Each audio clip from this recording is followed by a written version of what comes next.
Welcome to True and Unpolished. Through this podcast, our intention is to uplift, amuse, and inspire you to create more of a life you'll love. Let's get authentic, everybody. Hello, everybody. It's Lydia. And the last time we had Susan Yelverton on, it's the title of that episode is Love Thyself. So if you haven't listened to that episode, go back and listen to that. She's absolutely amazing and has tips for self-care and self-love and its importance in our lives. And she mentioned when she was on that she and her wife, Jenn, have a daughter that has a rare genetic disorder called Angelman syndrome, and that daughter actually inspired her and was really the start of her journey into mindfulness, because the characteristic of Angelman syndrome is that they are very much in the moment. They are smile and they laugh and they are happy, and they just kind of assume that everybody loves them and they love everybody. And I was so intrigued and was so wanted to talk about her daughter. And we agreed at that time that she and Jenn would join us again and talk to us about their daughter, Sophie, a real live angel. So take a listen. Okay, Jenn, I think you're going to tell us a fireworks story. Tell us a fireworks story. Yeah, and Sophie, I feel like, has always kind of been our little fireworks gal. She was due on July 4th. That was her due date. And so she came with a lot of excitement. But when Susan came to be in our lives, I guess about a year after you came into our lives, really, and were with the kids, we had a big 4th of July party at our house or at my house. And it was me and the kids and Susan and a bunch of our good friends. And we had, slip and slides and baby pools and sparklers. And we've always really been about empowering Sophie. And so, Susan and I were holding Sophie, and I was holding the sparkler, and then Susan took the sparkler and she said, "I think Sophie should hold the sparkler." And I'm going to kick it over to you now. Well, we have a series of pictures that a friend of ours took of and Sophie, I guess maybe was like 5 or 6, yeah. But she's a pretty small gal, so she was still holdable. And I had her in one arm. And Sophie's just very curious. She, one of the lessons that she has taught us is curiosity, and just what she would do with something versus what other people would do with something is just really different. And so I had her in one arm and had this good idea to let her hold a sparkler. And so Jenn passed me the sparkler. Jenn did not, just for the record, think it was a very good idea initially. And I handed the sparkler to Sophie, who decided that if it's sparkling, wonder how it would taste. So she took the sparkler and started heading for her own mouth, and then kind of veered off and headed for my mouth. And I realized my terrible mistake in letting her hold it. And she's trying to, and a friend of ours was just taking pictures, and it just involved like Sophie getting the sparkler, eyes big, headed towards the mouth, me realizing, oh no. And then in trying to adjust her weight and my weight, we fell, and Sophie went up in the air, and the sparkler went up in the air, and I went up in the air, and it ended with me on my back with Sophie on my chest, holding the sparkler very proudly, like, oh wow. That happy Independence Day. And that now, do y'all have pictures of this? Oh, we do. We do. We have a play-by-play. We're going to have to see some of those. Yeah. They're great. Yeah. They're fantastic. And I think that sums up our life with Sophie. Yeah. Not what you expect. Yeah. But sometimes always better than you expected. Yeah. Yeah. But always some danger. And very exciting. Always some danger. Yeah. Yeah, for sure. So tell us then what is special and unique about Sophie? So Sophie has a genetic disorder called Angelman syndrome. And it causes a lack of an enzyme in her brain that helps the neurons communicate across the synapse. So really, it's kind of like a misfire. A lot of the time when her neurons are trying to talk to each other, they just kind of don't end up talking to the right place, or they shoot the message in the wrong direction. So she has a lot of skills, but one of the defining characteristics of Angelman syndrome is that people who have it have very little or no speech at all. They generally have issues with gross and fine motor skills, and usually aren't able to live independently in their lifetime. But Sophie also has a great sense of humor. The flip side of that is that most people with Angelman syndrome are super happy and are funny and have great sense of humor. She's super curious. She's very brave. She's not really afraid of anything. Except the Roomba. Yeah, the Roomba for some reason. Found that out recently. I'm a little scared of Roombas myself. Yeah. So, I mean, that's pretty, par for the course. But because of the care she requires, sometimes it can be complicated in our life. But because she's just a funny kid with a great sense of humor and a great sense of adventure, there's always something new. And it's kind of like having a fully grown toddler, very strong. Yeah, very strong. Very wild. She gives really good hugs. She is a professional hugger. But toddlerhood is a time of magic. You can play magically, you can learn magically. It's just a magic time, and I feel like that's the way it is with Sophie. Yeah, the wonderfuls are very wonderful. What's the greatest lesson that you would say, or what's one of the lessons that you would say Sophie has given to you? I think for me, when she came into my life, I was really, really, we were both teachers, and Jenn is still a teacher, but just moving really fast in our lives and very busy. And I was just kind of overwhelmed by it all. And I think the best lesson that she's ever taught me is that when she was little, but now today, in fact, I can hear her downstairs and she's doing this right now. After dinner, she would come and we'd be on the couch and she would lay on my chest and would just hum with satisfaction about the meal she'd just eaten and just about the feeling of togetherness and just total satisfaction. Just, this is good. And for me, that was a stressful part of the day between dinner and bath. And I was go, and what comes next, and full of what had just happened and what was coming next. And so that feeling of her on my chest humming was really the first meditational experience I ever had. And I think she's been my teacher in that regard, because I think my spirit needed a very remedial mindfulness lesson of just,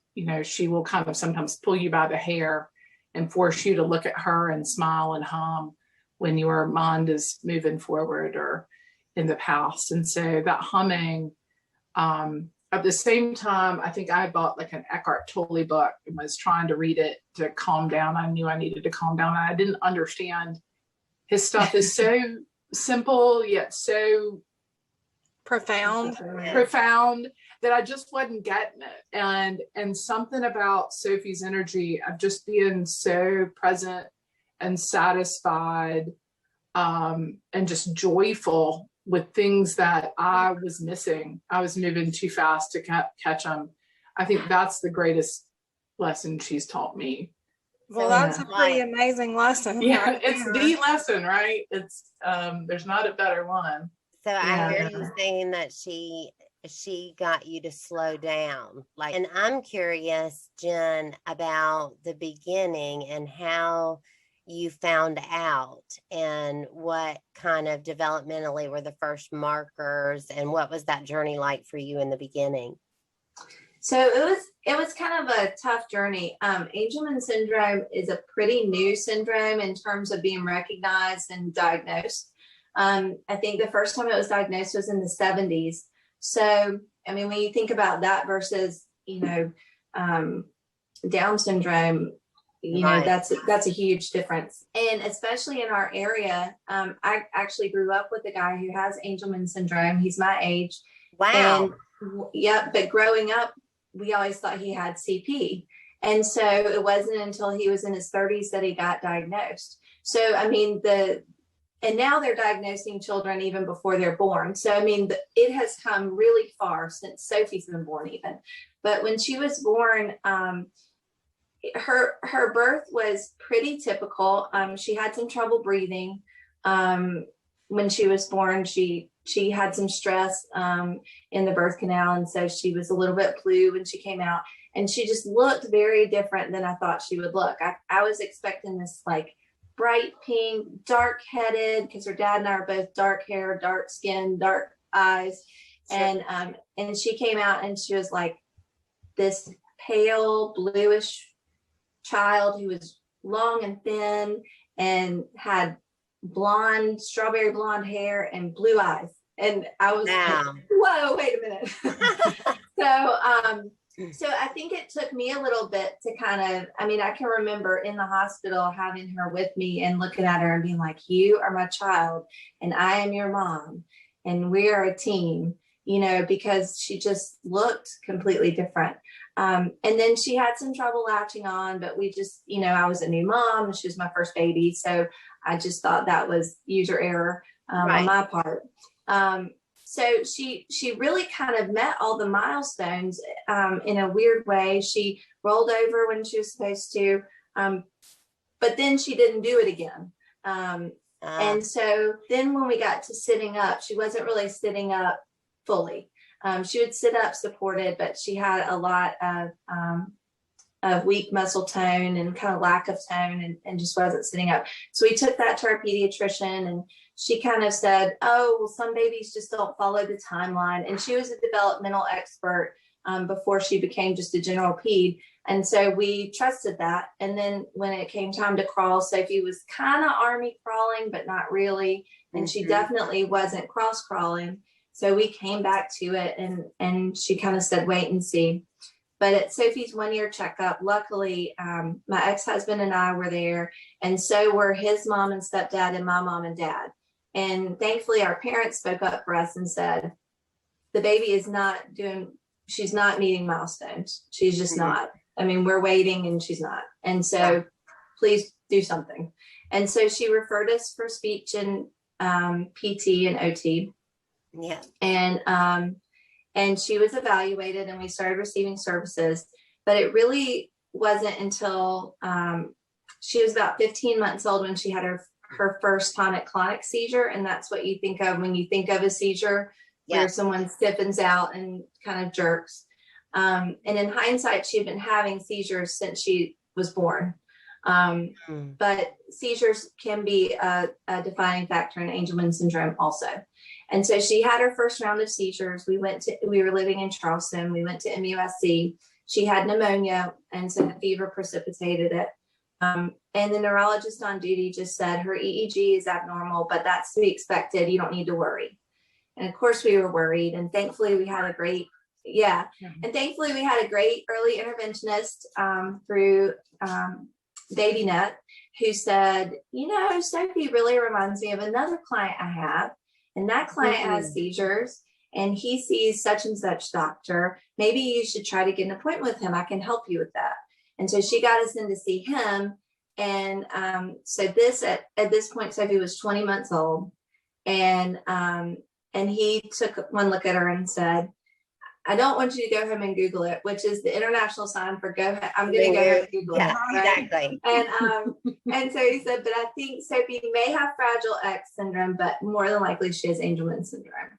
And once we looked at the qualifications, we knew.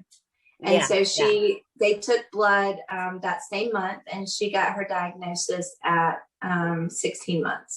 from that point on, you've had intervention. Has she continued to have different kinds of intervention throughout her life? And what are they?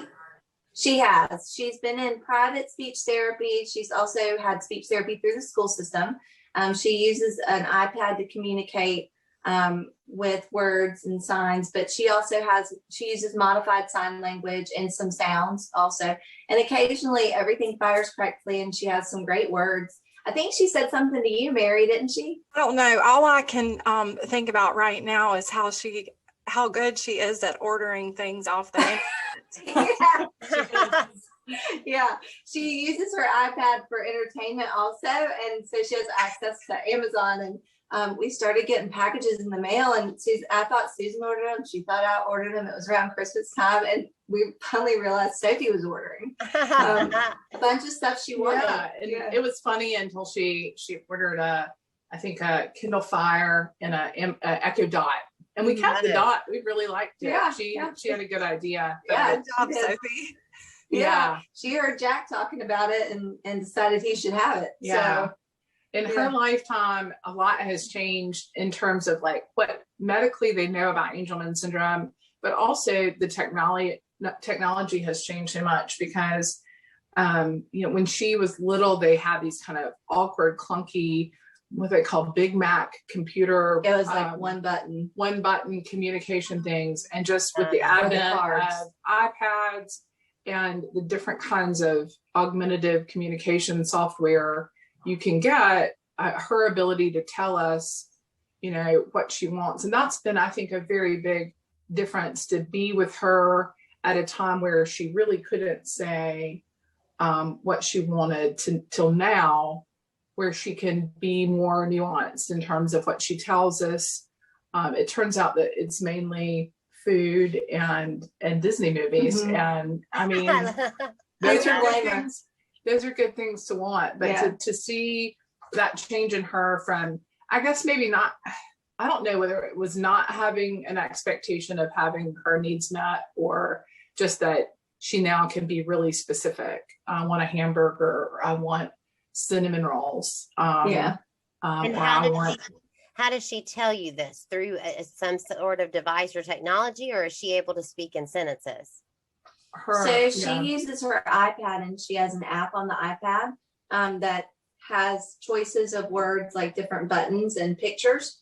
And it kind of replaces, in the old days, we used PECs, which were picture symbols on cards. And so you would have, I don't know if you're familiar with that, Lydia, but the child would like flip through a massive binder and like choose the picture, whatever. And so it's kind of like that, but digitally. So she'll press the button and it pops it forward and then puts it up in a strip. And so she can make sentences, and sometimes she does. Yeah. But mostly she just requests single things. Yeah. But it has items, but feelings also, and people and pets, and it lets us know what's on her mind, which is nice. What she's thinking about. I just wanted to say, every time I hear you tell a story about Sophie, and really I'm just saying this for listeners, is I think about Jill Bolte Taylor's book, My Stroke of Insight. And I think Jill Bolte Taylor does a wonderful job of explaining the functioning in our brain, and also the beauty of being able to, obviously not having language ability, the ability to talk and communicate in that way makes things challenging, but also I think the idea of seeing things in that right brain, creative, emotional space where you see the beauty of things. And I guess another question that I have is how people like Sophie are put on this planet to help us all evolve. And absolutely. So my question is, how do you think that is true? I think we talk a lot about the fact that we feel like Sophie is a more evolved version of us. she loves unconditionally. I mean, she's good at feeling people's energy. She just knows right away what's going on with you. She doesn't hide how she feels. She's very honest and open, and about her needs too. She advocates for herself, and she's, you know, like I said, fearless and so creative. And I think she has definitely taught us to be more that way. Those ways. I was reflecting on, Jen and I just participated in some mindfulness training, and on my mindfulness retreat, the teacher, Deja Napier, kept saying, something in us knows the way. There's something in us that knows the way. And that for a lot of us, that something that knows the way kind of gets buried under a bunch of stuff, you know, that we think the world wants of us. And I think the part of Sophie, I think the part of us that knows the way is the same in everybody. I think Sophie's is just less buried. Yeah. You know, she has not. It's out there. Yeah. She rides the bus now, but when I used to take her to school in the morning, you know, I would see the other kids walking into high school, and I would see them like looking in the mirror and fluffing themselves up. Right. And the stress in their faces of, am I going to go fit in? Are people going to like me? And Sophie would generally have on like a t-shirt with a kitten on it or something like that, and she'd be smiling and pointing at it and being like, look how good I look. I got this kitten. And she couldn't wait to get out of the car and go connect with people, because she was not afraid, like, are they going to like me? I think there was just, Sophie just assumes people are going to like her. And because she assumes that, I think that it's that, you know, manifesting. I think she brings that acceptance forward. Yeah. Because I've seen her in public places just smile and hold people's hands. And right before they were like yelling and screaming or being irritated, and she just reaches out and smiles and holds their hand, and you just see all of that melt away in them. You know what that sounds like to me? The embodiment of namaste. It's the divine in me recognizes and greets the divine in you. And that's what she does. She walks around the world in that. And I think that because that, you know, that's something in us that knows the way, that light, it calls forth the light in someone else. Yeah. Because I think ultimately it's the same light. I think that we all share it, you know? Yeah. And I'm curious, does she experience every range, like the range of emotions, or is she always joyful? No. Yeah. I was reflecting when Mary was talking about Jill Bolte Taylor. She, in that book, says, you know, that the emotion, like if you just are with an emotion in its purest form, it'll last about 90 seconds. It'll rise and fall. And that is what it's like to be with Sophie Bull. And she has all the feelings, and they rise and fall, but she doesn't kind of cling to them. No. She doesn't, she has emotions, but maybe not moods. It's hard to say, you know, and for people with Angelman syndrome too, short-term memory is affected. So it takes her longer to build a long-term memory. So she doesn't really cling to that, like, oh, I'm in a bad mood. I'm still in a bad mood. You know, how you can kind of keep that, perpetuate it for yourself. Or she doesn't remember, like, oh my gosh, I saw Margaret yesterday and I was so happy, and now I'm still happy because, you know, whatever. She just immediately reacts. Yeah. When the past is in the past. Yeah, completely. And that's wonderful and different, because she'll be really mad at you. And then she'll want to hug you and kiss you. And so it calls on you to kind of let go of, well, that really hurt. And I'm still a little mad about it. Yeah. I've just lost $10 of hair color back here. But You just pull the hair out a chunk of hair and still recovering physically. Yeah. You know what? She's ready to kiss and make up. What's amazing to me is the synchronicity, because my son he's in the bottom fifth percentile in working memory.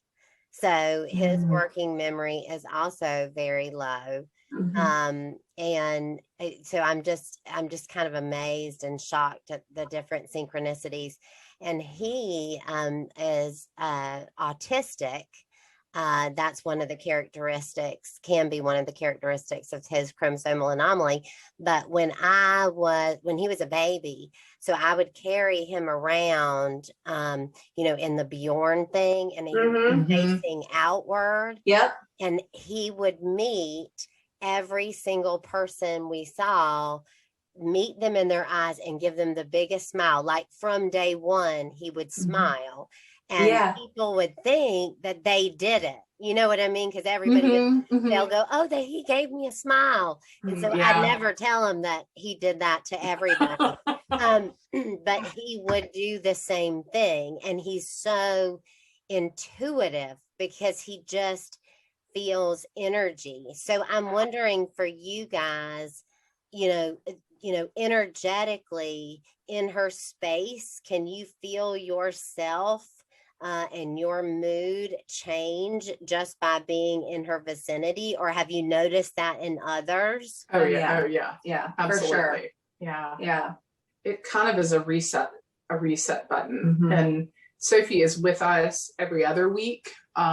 She's at her dad's house, and so I noticed, especially like on the first afternoon that we go to pick her up, the smile that she gives you when she hasn't seen you in a while, it just is the best. There's not any, just someone who has absolutely no desire to cover over how much she loves you, like just pure love. It really, it is a big reset. It's a big reset. And and I don't want to give the impression that it's always pleasant, because sometimes she is, grumpy. We have not been very good. We have not been a good influence on her, because we've given her the iPad, which now makes her want to sometimes she'll be like, hey, good to see you. And she'll push past you and head on to her iPad or her magazines. She really likes looking at her magazines. So it's not always pleasant, but being around her, it just is you just have to be in a different energy space. More receptive, I think, is. It's like a separate portal, or like a tandem reality. I don't know how to explain it, but sometimes we're out and I forget that everybody is not like Sophie, or everybody doesn't know Sophie. And like we're interacting with her and like having a great time singing or whatever. And I forget, like, oh, this isn't appropriate wherever we are, or whatever. Like, it's just such it can be so freeing to just be, and she just reminds you to be in the moment, because there's no other way to be with her. Does she pick up on other people? So in other words, like if you were to walk into a space and there was someone who was angry there, would it influence her? Yeah, for sure. Anyway.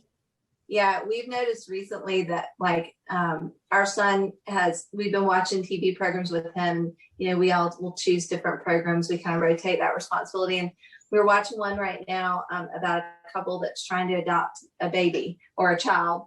And sometimes we get touched. Susan and I are big criers. And so we'll start to cry. And Sophie's like sitting on the couch with us, and she starts to cry. And we're like, no, we're happy. So she definitely picks up on that. Yeah. I think she definitely is energetically attuned in a way. And sometimes there's been some times like where she has, I think, intentionally helped to deflate or to, I remember Jen and I were like having some tense words at some point in time, and Sophie's iPad has just thousands of options of things on it that you can choose from. And for whatever reason, she was in the seafood section, and Jen and I were having some stressful you know, and she just said Alaskan king crab legs, Alaskan king crab legs. And I don't know, that was just the weirdest thing. And we just started, she would smile. yeah, or Australian $5 bill. Yeah. And so sometimes I think she intentionally is like, let's talk about what's important, which is Alaskan king crab legs. Or Australian $5 bill. Yeah. Those are two of her favorite buttons to push. Maybe we should. Well, maybe now because it got such a reaction out of it. Yeah. That's right. Yeah. Oh, yeah. She picked up on your reaction. So she's got a great sense of humor. It sounds like she's really funny. She is hysterical. We talk all the time. We're like, she is our class clown. I mean, Sophie wants to be the class clown, and she naturally is the class clown. And I don't know. We talk a lot about, you know, what if she were typically developing? I mean, not a lot, but we have a joke about it. You know, if she were typically developing, she'd be the kid out there like smoking pot under the bleachers and like making everybody laugh in class and running away with her boyfriend and stuff, but on the cheerleading squad. Yeah. You know, because she's so peppy, but she is so popular and just loves people and, you know, just a badass. Sometimes she does her own PR for sure. She's very popular, and because she is between our two houses, often we'll be in a public space with her, and people who know her maybe from the other house but don't know us will come up to speak, like, oh, it's Sophie, or people who know her from school. Like a lot of her little school friends when she was littler would see her at Target and be like, Sophie, and then they'd look at us and be like, who are you? You're not the lady that pushes her at school, but she is very beloved by people. She just has that a tendency to bring out that loving part of people. She does. I was going to ask, does she have reciprocal friendships? Would you call them reciprocal friendships? She does. I mean, not as many maybe as we would like, or she would like. I mean, I do think though that most of the people that she knows and loves at school and in other places love her back.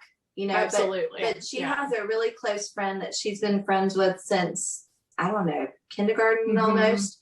Margaret, and she and Margaret love each other deeply and have been friends for a long time. And Margaret is typically developing. And then she has a couple of ladies who started out as caregivers, but have really kind of become friends with Sophie and family to us. And then she has some kids in her class too. She has a boyfriend, we found out. We did find this out. So, yeah.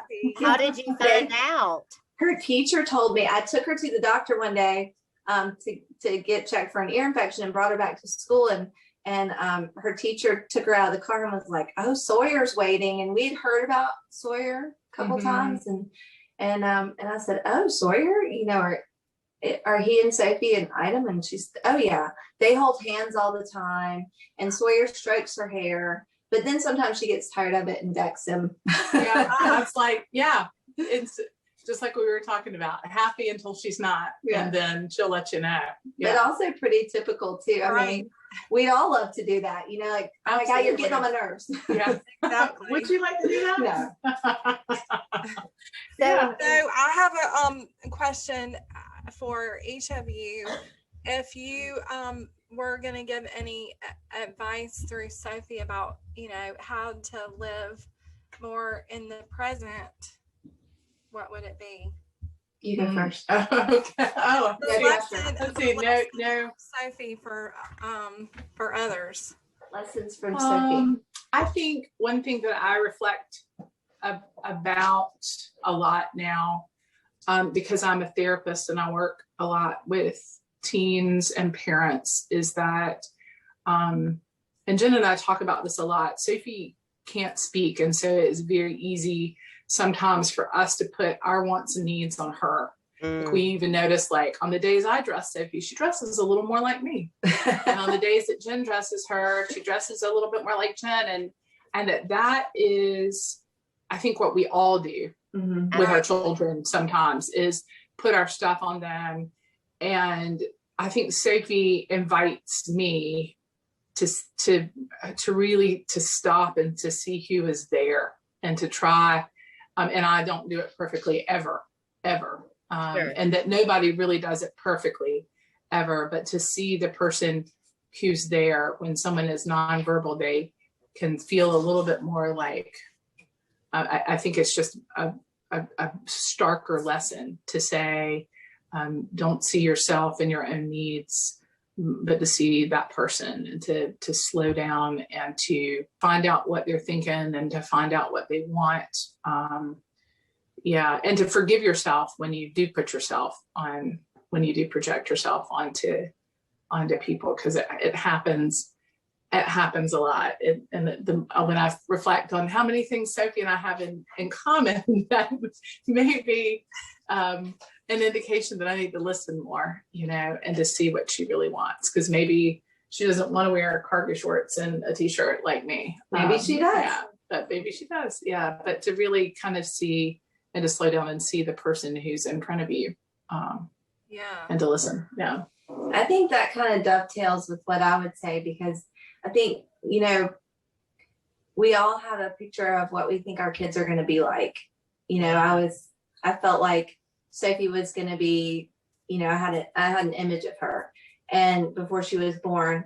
And I think as parents of a child with special needs, we don't always get the space and time to grieve that child. And if we don't, we can't see the child in front of us.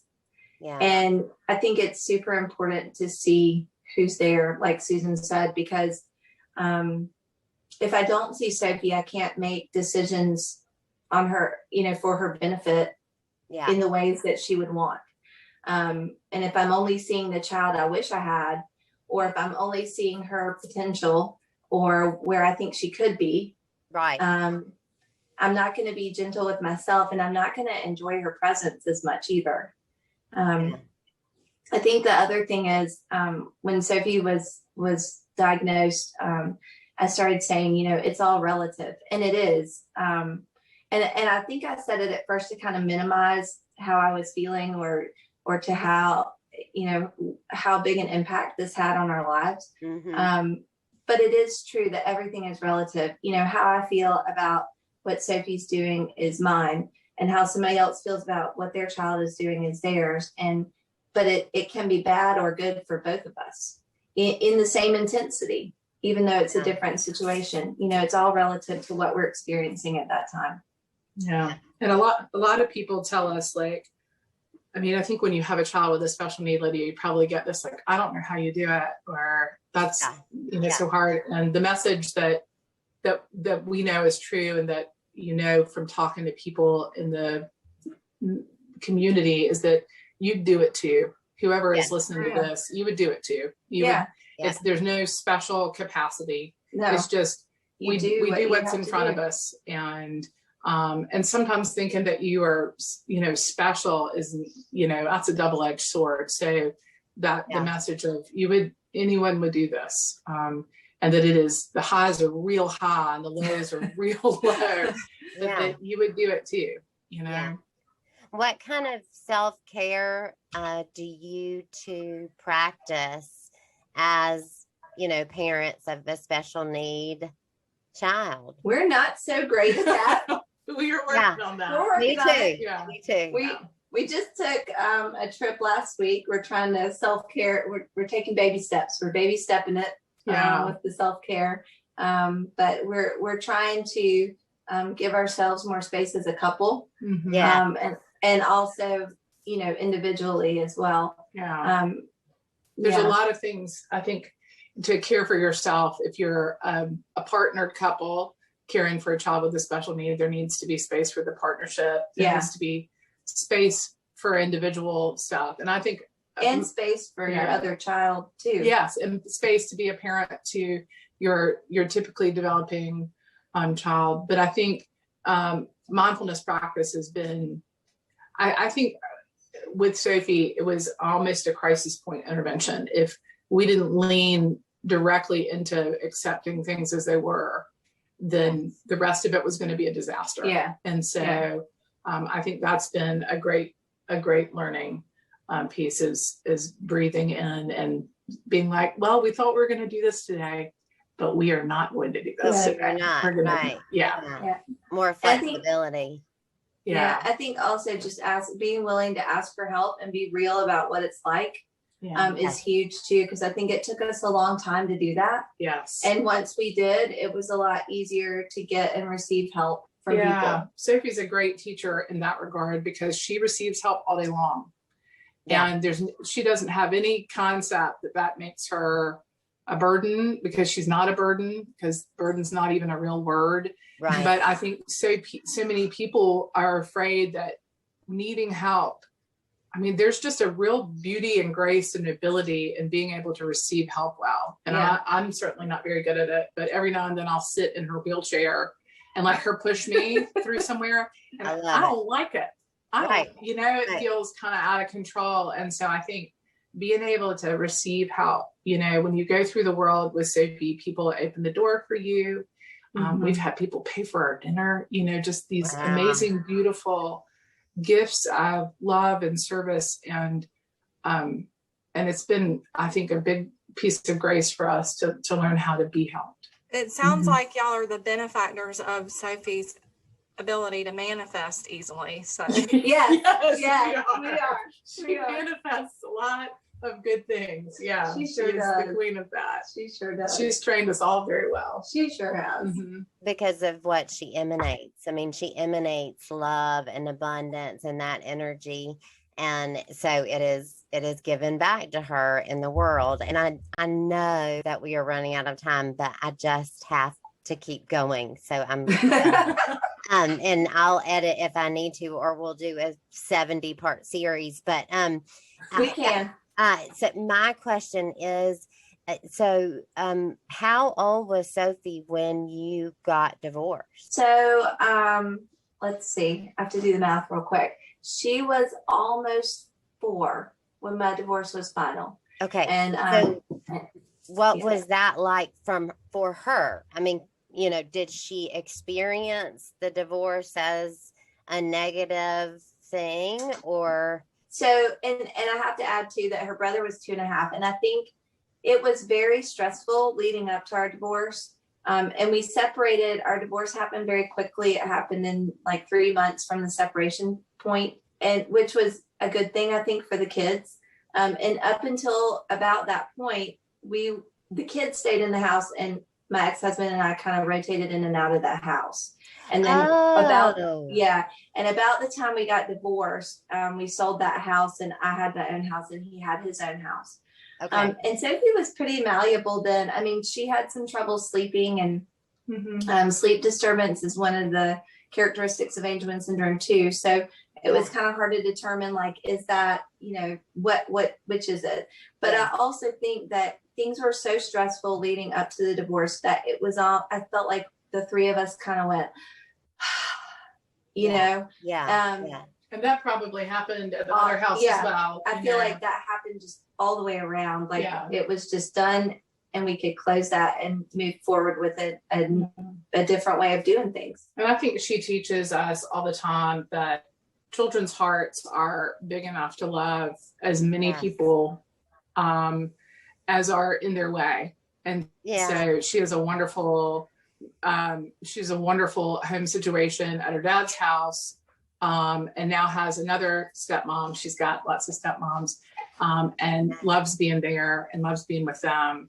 And then, loves being with us. And I do think she definitely knows when it is time to transition. Like when her routine is off, then you will see that manifested in her emotions. She'll be like, it's the day that we go to the other house. And I do think that can be a struggle for her. But I do think, in terms of abundance, she's like, more people to love me. Great. Awesome. Absolutely. Just as I planned it, I do think too, her dad and I were very intentional about keeping things very routine for her and her brother. And I think that helped, and keeping them very similar at both houses. At first we've been week on, week off for about 7 years, but at first we had a pretty standard custody agreement where the kids spent every other weekend with him and every other Thursday night.